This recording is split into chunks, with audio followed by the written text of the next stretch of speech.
Ngayon naman, napag-isipan po nating bisitahin ito at tingnan kung ano nga ba yung ginagawa ng mga ahas pag halimbawang gabi na. Bago po natin puntahan yung lugar na yon kung saan makikita yung isla, since meron pa tayong oras, explore po muna natin etong bahaging ito ng Southern Leyte kung saan makikita ang isa sa pinaka-dinarayong hot spring na meron dito sa Pilipinas.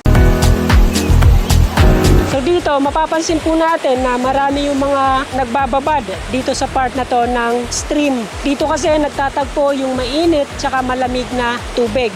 At mula dito sa pinagparkingan na itong ating sasakyan, ay tanaw na po natin yung islang ating pupuntahan ngayong araw.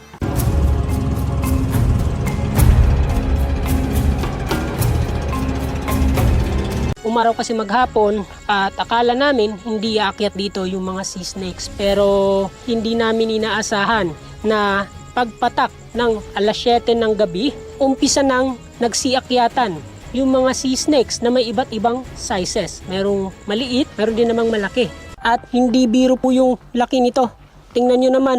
So mapapansin po natin na kulay yellow yung kanyang ulo. At ayon sa mga nakausap nating mangingisda, yung mga pinaka makakamandag daw na sea snake ay yun yung may dilaw na ulo.